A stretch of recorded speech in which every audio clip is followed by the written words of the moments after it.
মুসলিমদের ওপরে যখন যখন বিজেপি আরএসএস আক্রমণ করবে, ভারতবর্ষের যে 86%, 86% হিন্দুদের মধ্যে এসসি এসটি ওবিসি আছে, তাদেরকে মুসলিমদের পাশে দাঁড়াতে হবে। কেন দাঁড়াতে হবে? আমরা যদি ইতিহাস পর্যালোচনা করি, যখন যখন নিম্নবর্ণের হিন্দুদের ওপর আক্রমণ হয়েছে, তাদের শোষণ করা হয়েছে, তাদের আক্রমণ করা হয়েছে, তাদের মারা হয়েছে, পেটা হয়েছে, তাদের ছায়া মারায়নি যারা, এত ঘেন্না যারা করতো, সেই সময় আমরা দেখেছি মুসলিমরাই আমাদের পাশে দাঁড়িয়েছিল। আপনারা জানবেন, একটা সময় ছিল, এমন প্রথা ছিল, নিম্নবর্ণের মহিলারা রাস্তায় বেরোবে, বুকের ওপর কোনো আচ্ছাদন দেওয়া যাবে না, অর্থাৎ ওপেন ব্রেস্ট দেখিয়ে নিম্নবর্ণের মহিলাদের রাস্তায় বেরোতে হবে, এবং তাদের স্তনের সাইজ অনুসারে তাদের কাছ থেকে ট্যাক্স আদায় করা হতো, তাদের থেকে কর নেওয়া হতো। এবং এই ঘৃণিত প্রথাটাকে বন্ধ করেছিল একজন মুসলিম, তিনি হচ্ছেন টিপু সুলতান। তিনি বন্ধ করেছিলেন। তিনি বলছেন, না, সমস্ত বর্ণের মানুষদের বুকের ওপর আচ্ছাদন থাকবে, যেমন উচ্চ বর্ণে থাকে, নিম্ন বর্ণে থাকে। এরা প্রথা করেছিল যে কোনোভাবেই উচ্চ বর্ণের মানুষরা স্কুলে যেতে পারবে না, লেখাপড়া করতে পারবে না, শুধুমাত্র উচ্চ বর্ণের মানুষরা লেখাপড়া করবে, নিম্ন বর্ণের মানুষরা করতে পারবে না। সে সময় কিন্তু আমরা দেখেছি হরিচাঁদ গুরুচাঁদ ঠাকুরকে যখন এরা এদের স্কুলে জায়গা দেয়নি, তখন কিন্তু হরিচাঁদ গুরুচাঁদ ঠাকুর মাদ্রাসায় লেখাপড়া করেছিলেন, মাদ্রাসায় লেখাপড়া করে শিক্ষিত হয়েছিলেন।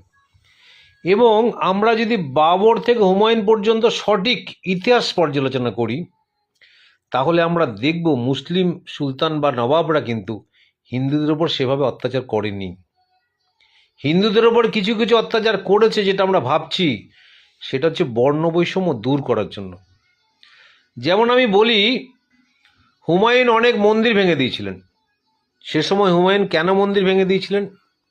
তিনি দেখেছেন তার প্রজারা কঠোর পরিশ্রম করে যে অর্থ উপার্জন করে, সেটা মন্দিরের পুরোহিতদের দান করে আসে, মন্দিরের পুরোহিতদের দানে দিয়ে আসে। তারা তাদের ছেলে মেয়েদের ঠিক মতো খাওয়া দাওয়া দিতে পারে না, লেখাপড়া করাতে পারে না, জামা কাপড় পরাতে পারে না, তথাপি তারা কিন্তু এই মন্দিরে গিয়ে দান করে আসে।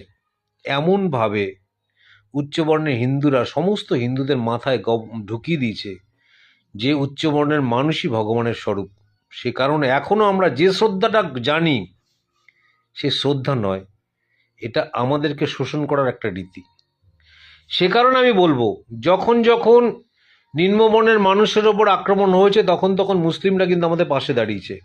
সে কারণে বিজেপি আরএসএস কখনো কোথাও যদি মুসলিমদের উপর আক্রমণ করে, এই যে 86% আমরা আছি এসসি এসটি ওবিসি, আমরা তাদের পাশে দাঁড়াবো। এটাই আমাদের অঙ্গীকার হওয়া উচিত। এখন যে ইস্যু তারা তৈরি করছে, যদি একসময় হিন্দু রাষ্ট্র তৈরি হয়, মুসলিমদের মোটেও প্রাধান্য না থাকে, তাহলে যে অত্যাচার নিম্নবর্ণের মানুষের অব্দি নেমে আসবে, সেটা কিন্তু সাংঘাতিক। এটা যদি কল্পনা করা যায়, তাহলে কোনো অবস্থাতেই মুসলিমদের ওপর আক্রমণ অত্যাচার আমরা মেনে নেব না। আমরা